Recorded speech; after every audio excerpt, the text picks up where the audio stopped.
Je suis français, originaire de Nantes, et je vis à Pékin depuis maintenant 16 ans. Et donc je suis en ce moment confiné à Pékin, chez moi, avec ma femme et mes 2 enfants. Alors effectivement, depuis le début de l'épidémie, il y a beaucoup de choses qui ont changé dans notre quotidien, notamment parce que on ne sort plus de chez nous.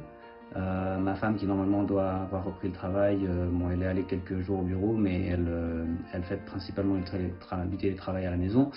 Les enfants ne sont pas retournés à l'école, donc voilà, on reste à la maison un maximum de temps. Si on sort, très rarement.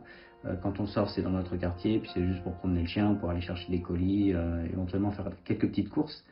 Mais on essaie de rester un maximum, d'éviter de s'exposer aux autres gens à l'extérieur. Alors la dernière fois que je suis sorti avec les enfants, ça devait être la dernière fois qu'il a neigé ici. Donc ça fait plus d'une semaine déjà, je pense. Et on est sorti 10-20 minutes histoire de jouer un petit peu dans la neige, mais voilà, encore une fois, pour les protéger un maximum, on n'est pas resté très longtemps. Et je sens que ça commence à peser un peu sur eux, ouais, le fait de ne pas pouvoir sortir. Euh, Ça se ressent de plein de manières différentes. On sent que, par exemple, les enfants, mon fils qui d'habitude n'aime pas aller à l'école, commence à dire que l'école lui manque. Donc c'est un signe assez révélateur. Comme je l'ai dit, effectivement, c'est dur pour les enfants, mais c'est aussi un défi pour nous parce que, déjà pour les mêmes raisons, parce qu'on ne peut pas sortir, on ne peut pas vivre normalement, entre guillemets, on ne peut pas voir nos amis. Alors pour éviter justement d'avoir à penser trop à tout ça, on essaie de s'occuper un maximum en regardant des films, en faisant des jeux avec les enfants. Et voilà, ils dessinent ou ils font leurs devoirs aussi, même si mon fils n'est pas forcément très heureux d'avoir à passer par là, mais bon, voilà, on essaie de s'occuper un maximum.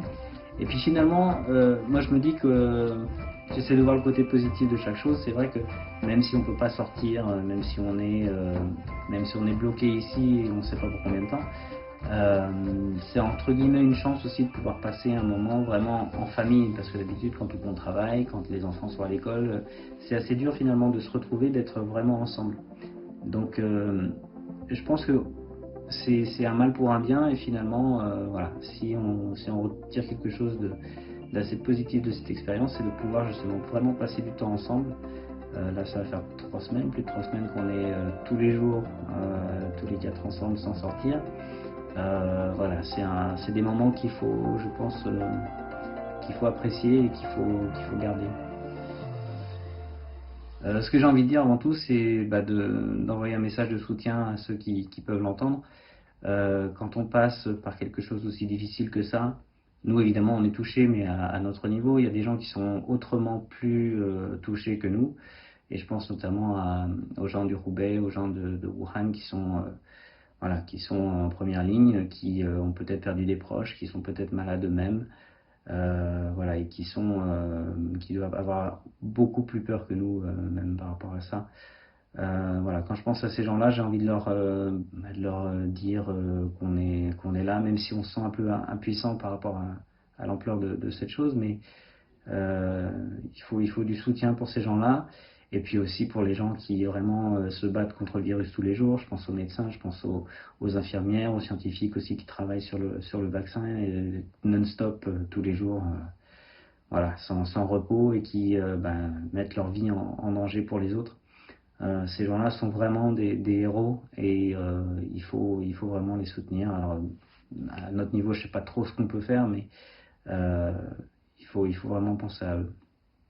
Et puis autre chose aussi que j'ai envie de dire, c'est que même si cette épreuve elle est difficile, même si on est dans l'adversité, même si beaucoup de gens souffrent, Dieu sait en plus qu'on a connu en Chine des épisodes difficiles, notamment le SRAS, les tremblements de terre qu'il y a eu.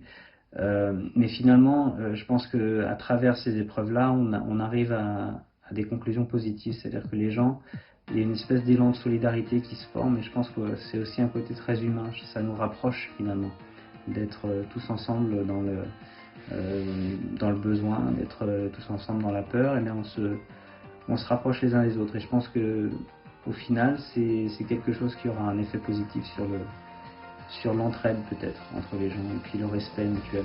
C'est quelque chose qui est important. Et puis une dernière chose que j'ai envie de dire à tous les gens qui sont touchés de près ou de loin par ce virus, qu'il faut pas tomber dans le désespoir, qu'il faut garder le sourire, et je suis sûr qu'on va s'en sortir en plus grand, plus fort. Et encore une fois, prenez soin de vous.